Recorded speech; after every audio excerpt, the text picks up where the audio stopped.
Hola, bienvenidos a esta nueva exploración. Hoy vamos a analizar un material muy particular.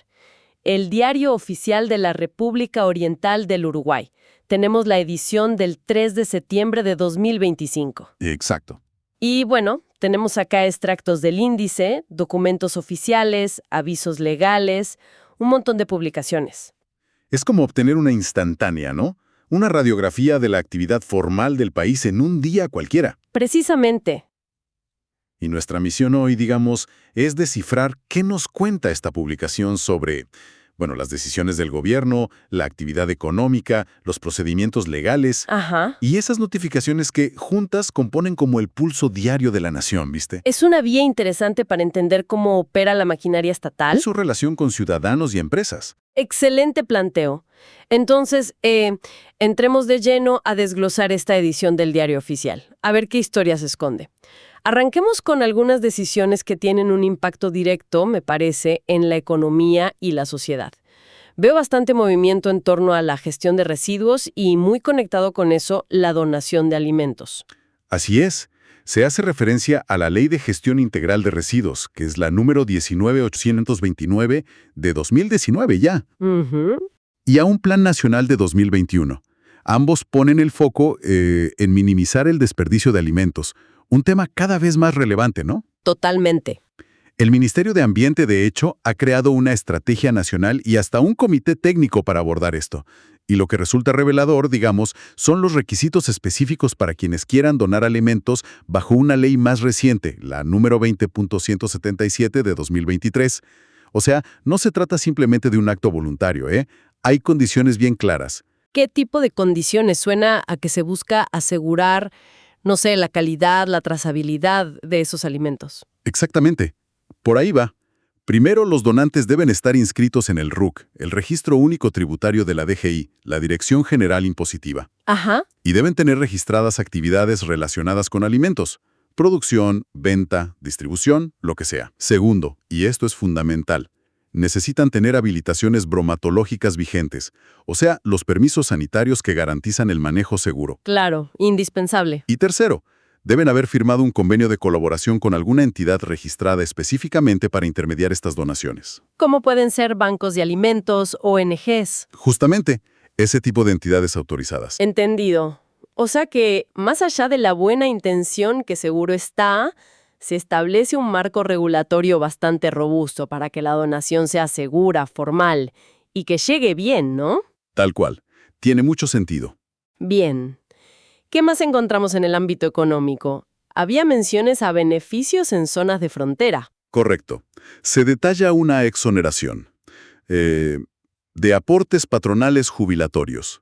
Son los aportes que hacen las empresas para la futura jubilación de sus empleados. Pero ojo, es un beneficio con letra pequeña. Aplica solo para nuevos trabajadores contratados por empresas de ciertos rubros. ¿Y qué rubros están incluidos? ¿Son muchos? ¿Aplica a todo el país? La lista es bastante amplia, ¿eh? Industria manufacturera, comercio al por menor, excepto supermercados grandes, aclara, minas y canteras, alojamientos, servicios de comida, actividades administrativas, artes y entretenimiento. Y la condición geográfica es operar en un radio máximo de 60 kilómetros de pasos de frontera terrestre. No en todo el país, solo ahí. Ah, bien acotado geográficamente. Exacto. Y el punto crucial es que este beneficio solo se activa si la empresa supera el promedio de empleados que tuvo en el semestre anterior. Y no basta con superar el promedio total de la empresa, ¿eh? También debe verificarse en cada local fronterizo específico. O sea, en cada sucursal, digamos, de esa zona. Exacto, en cada sucursal de frontera, asegurando que esos nuevos empleados trabajen exclusivamente allí. Además, se reserva al Poder Ejecutivo la facultad de ajustar o limitar las zonas geográficas exactas dentro de esos 60 kilómetros. Es un incentivo muy enfocado. Casi quirúrgico, diría. Parece diseñado para fomentar el empleo formal justo en esas zonas. Quizás para dinamizarlas o, no sé, hacerlas más competitivas frente a las economías vecinas. Podría ser, sí. Y veo que también hay movimientos con el IVA en frontera. Efectivamente. Se faculta al Poder Ejecutivo a reducir, total o parcialmente, el IVA, el impuesto al valor agregado, en la venta de ciertos bienes en esas zonas, requiere que se cumplan ciertas condiciones simultáneas que, probablemente estén detalladas en la reglamentación que no tenemos acá. Pero, ¿hay algún ejemplo concreto de cómo se usa esta facultad? ¿Algo que muestre su aplicación? Sí, lo hay. El mismo diario oficial publica una resolución que otorgó una exoneración de IVA para un evento específico. Fue para la presentación de una artista no residente, Mafalda Cardenal, que tuvo lugar el 17 de mayo de 2025 en la Sala Citarrosa, en Montevideo. Mira vos. Esto ilustra cómo el Ejecutivo puede aplicar estas herramientas fiscales de manera puntual, no solo para políticas regionales amplias. Qué interesante ver la misma herramienta, el IVA, usada para dos cosas tan distintas, una política regional y un evento cultural puntual, cambiando un poco de eje, pero sin salir del apoyo económico, ¿eh? También se menciona al sector agropecuario. Sí, hay una medida dirigida al sector lechero. La Ley 20.420 instruye al FFDASL, que es el Fondo de Financiamiento y Desarrollo Sustentable de la Actividad Lechera. Un nombre largo. Sí, bastante. Le instruye a otorgar asistencia financiera a los productores lecheros que son remitentes, o sea, que entregan su producción a una cooperativa específica, Calcar. Calcar, la Cooperativa Agraria de Responsabilidad Limitada de Carmelo. Esa misma. Aquí vemos un contraste, ¿no? Con el beneficio fronterizo, que era más general dentro de ciertos rubros. Este apoyo parece muy específico para los productores vinculados a Calcar. Sí, tal cual. Podría responder, quizás, a una situación particular de esa cooperativa o de la región lechera de Carmelo en ese momento. Es una interpretación bastante plausible, sí. Muestra la diversidad de instrumentos de apoyo que maneja el Estado. Uno más general, otro más focalizado. Y finalmente, algo que siempre genera conversación. Ajustes en las tarifas del transporte. Directo al bolsillo de quienes viajan en ómnibus. Así es. Se publican las nuevas tarifas máximas por pasajero kilómetro para las líneas nacionales de ómnibus. Es la base, digamos, sobre la cual se calculan los precios de los boletos. Hay ligeras variaciones según el tipo de servicio. ¿Cuáles son esos nuevos valores de referencia? Para tener una idea. Mira, para los servicios de corta distancia la tarifa se fija en 3.272 pesos por pasajero y por kilómetro. Para los de media y larga distancia regional es un poquito menor, 3.152. Y para los de larga distancia central queda en 3.209 pesos. Son diferencias sutiles, pero existen. Sí. Y además, la resolución indica que también corresponde modificar los precios por el uso de andén y la tasa de embarque en la terminal de ómnibus de Tres Cruces, en Montevideo. Claro, el principal nodo del transporte interdepartamental. Exacto. Son ajustes que repercuten directamente en los costos de las empresas y, potencialmente en el precio final para los usuarios. Bien, hemos cubierto un buen espectro de decisiones económicas y regulatorias. Ahora, el diario oficial también es un espejo de cómo funcionan las normativas en áreas muy diversas, a veces inesperadas. Por ejemplo, me llamó la atención la autorización para la venta de una radio. No es algo que uno imagine encontrar fácilmente todos los días. Es un buen ejemplo de la función registral y regulatoria del diario. La resolución 29825 autoriza la cesión total de las cuotas sociales de una empresa llamada Bacafe SRL. Una SRL. Una sociedad de responsabilidad limitada, sí. Y la cesión de cuotas significa básicamente la transferencia de la propiedad de la empresa. En este caso, Bacafe es titular de la emisora de radio CX222A que transmite en 92.3 MHz desde El Pinar en Canelones. Y se detallan quiénes venden y quiénes compran, los nombres. Sí, la resolución los nombra. Los vendedores son Fernando y María Carolina Bello Pagano y los compradores, María Graciela Leva Rizo y Walter Washington Pernas Pereira. Es un trámite administrativo estándar en el sector de medios, ¿viste? Requiere esta aprobación oficial para asegurar el cumplimiento de las normativas de radiodifusión. Entendido. Y siguiendo con temas específicos, hay algo sobre seguridad que suena casi a película de acción, blindaje de radiadores. Sí, suena así, pero es un detalle técnico de gran relevancia práctica. Se modifica una normativa anterior. Se citan artículos de decretos específicos, el número 35022 y el número 27624, que establece las exigencias para los vehículos de transporte de valores. Los camiones blindados. Esos mismos clasificados como modelos A y B. Concretamente, se ajusta el requerimiento sobre la protección del radiador del vehículo. Especifica que debe ser con chapa de acero o un compuesto antibalas. Un ajuste muy puntual, pero que claramente busca reforzar la seguridad en un sector de alto riesgo como el transporte de caudales. Ahora, si nos movemos hacia la administración pública interna, veo bastante actividad en ACE. ¿Qué es ACE exactamente? Para quien no lo sepa. ACE es la Administración de los Servicios de Salud del Estado. Es el principal proveedor público de salud en Uruguay, un organismo enorme. Y sí, esta edición del Diario Oficial documenta varias decisiones de personal dentro de ACE, lo que nos da una ventana a la gestión de recursos humanos ahí dentro. ¿Qué tipo de movimientos se publican? ¿Contrataciones? ¿Ceses? Encontramos un poco de todo, sí. Por ejemplo, se publica la rescisión de un contrato. El de Sebastián Perlas de Andrés, que ocupaba un puesto de especialista 7 en el Centro de Información de la Red de Drogas. También hay incorporaciones. Se crea un cargo de especialista 7 en el Hospital Pasteur y se designa para ocuparlo a Marcela Adriana Sequeira Ocampo, que venía de la Red de Atención Primaria Metropolitana. Se le asigna un nuevo correlativo presupuestal, que es básicamente el identificador único de ese puesto en el presupuesto del Estado. También veo ceses en cargos directivos. Mencionan la RAP.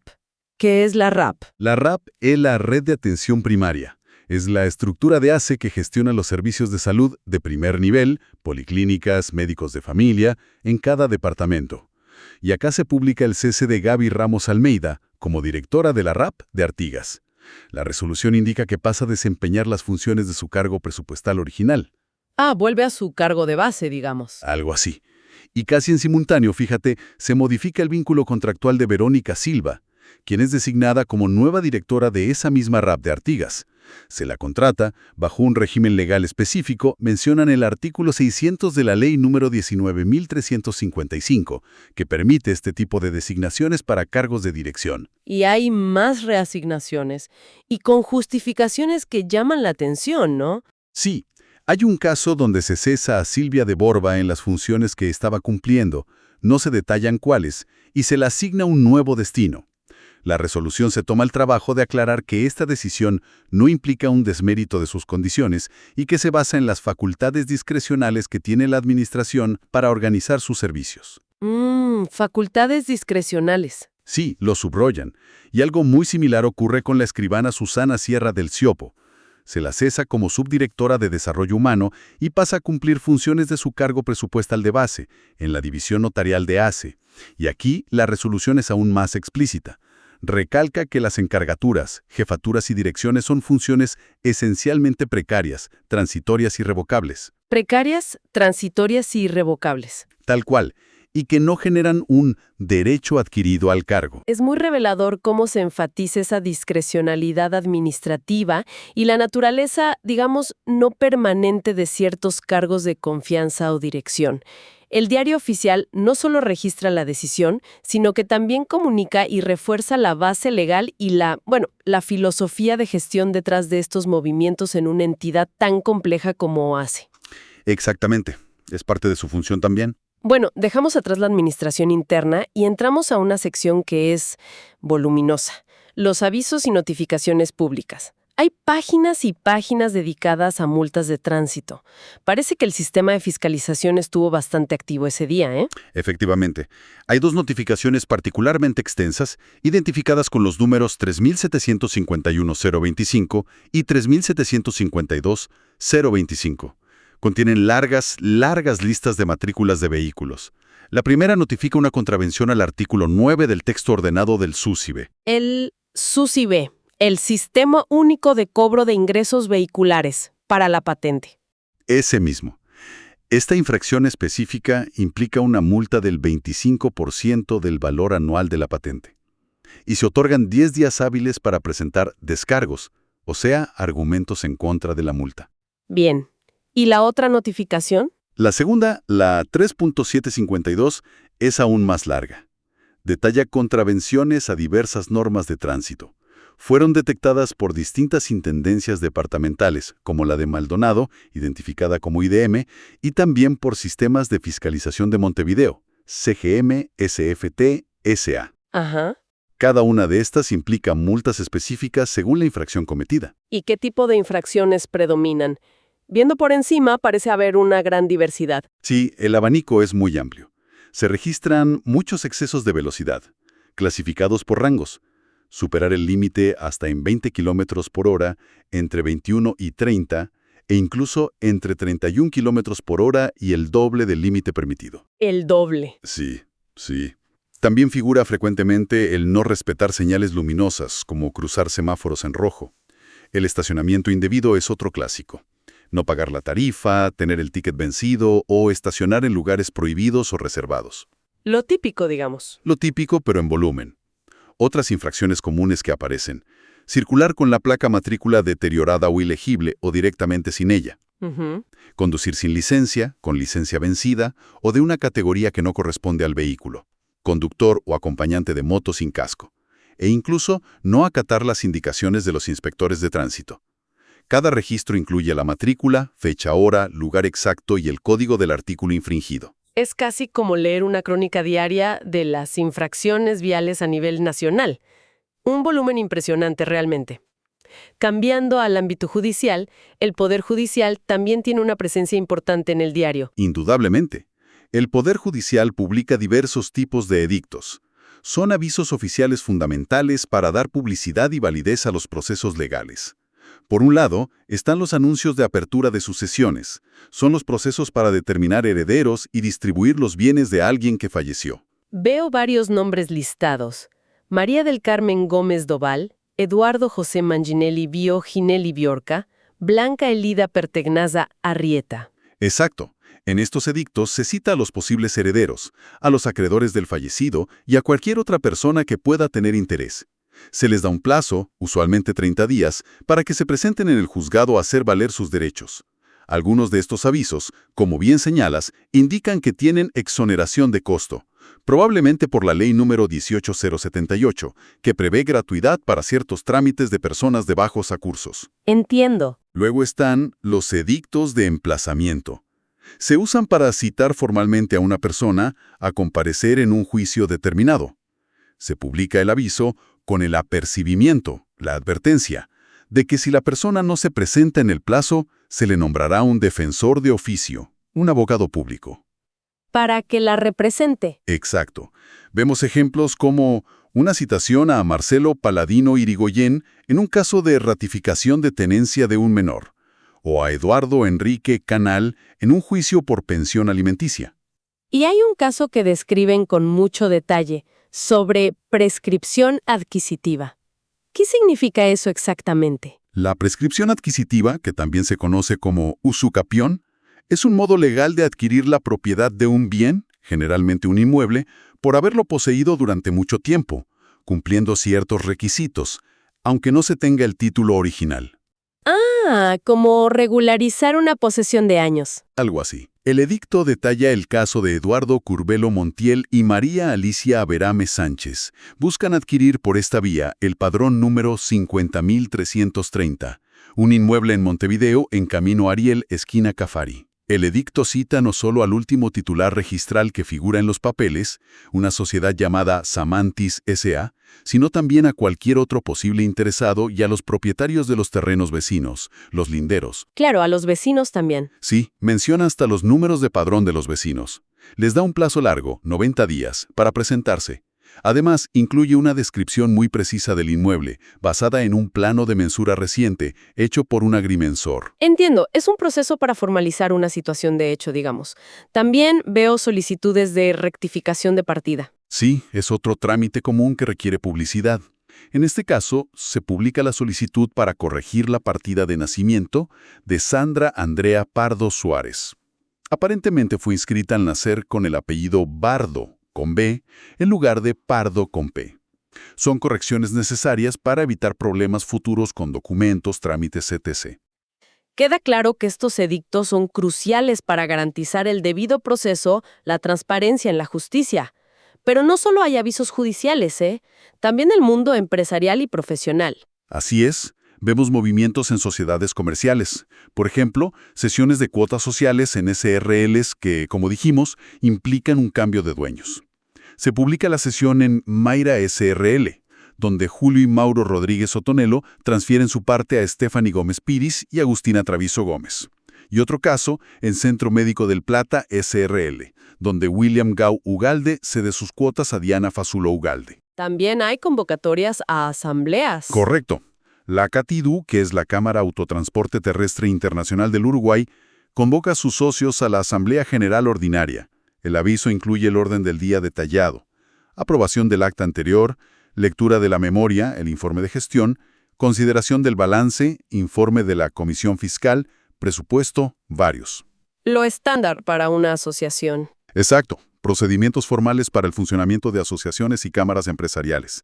Además, encontramos autorizaciones para el ejercicio profesional.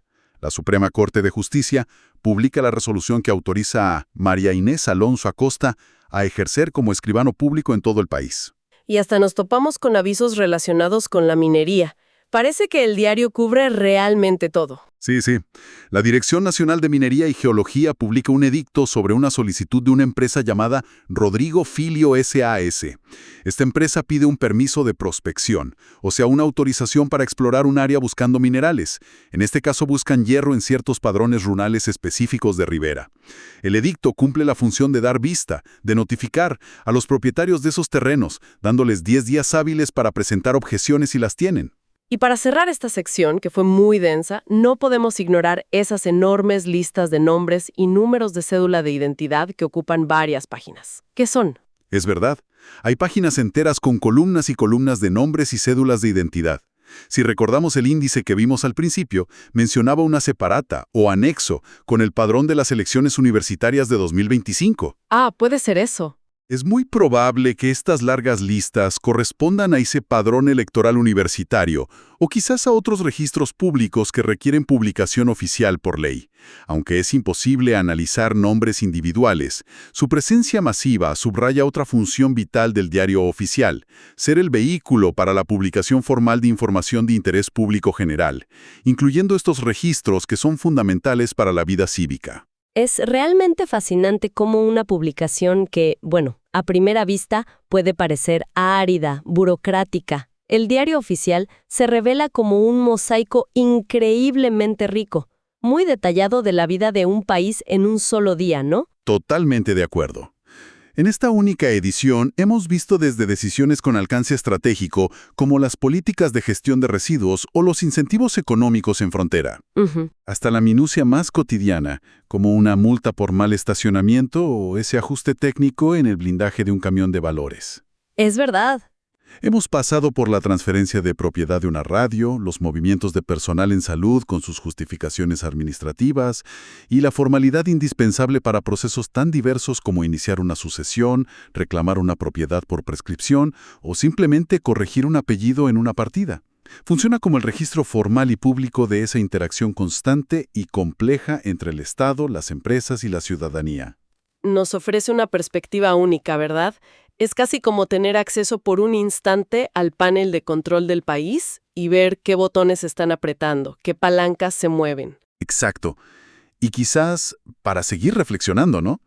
Podríamos preguntarnos, si miramos todo esto junto, los incentivos fiscales selectivos, el apoyo a un sector productivo específico, las minucias regulatorias, los movimientos de personal justificados por discrecionalidad, la avalancha de procesos judiciales y multas que evidencian conflictos y controles, ¿qué nos sugiere todo eso sobre las prioridades del Estado? ¿Sobre las tensiones sociales latentes? ¿O quizás las áreas donde la maquinaria estatal está más activa y presente en este Uruguay de 2025? Todo basado únicamente en el reflejo que nos devuelve hoy el diario oficial. Una excelente pregunta para seguir dándole vueltas. ¿Qué revela realmente este espejo oficial sobre la realidad que intenta registrar y regular? Gracias por acompañarnos en esta inmersión en el diario oficial. ¡Hasta la próxima!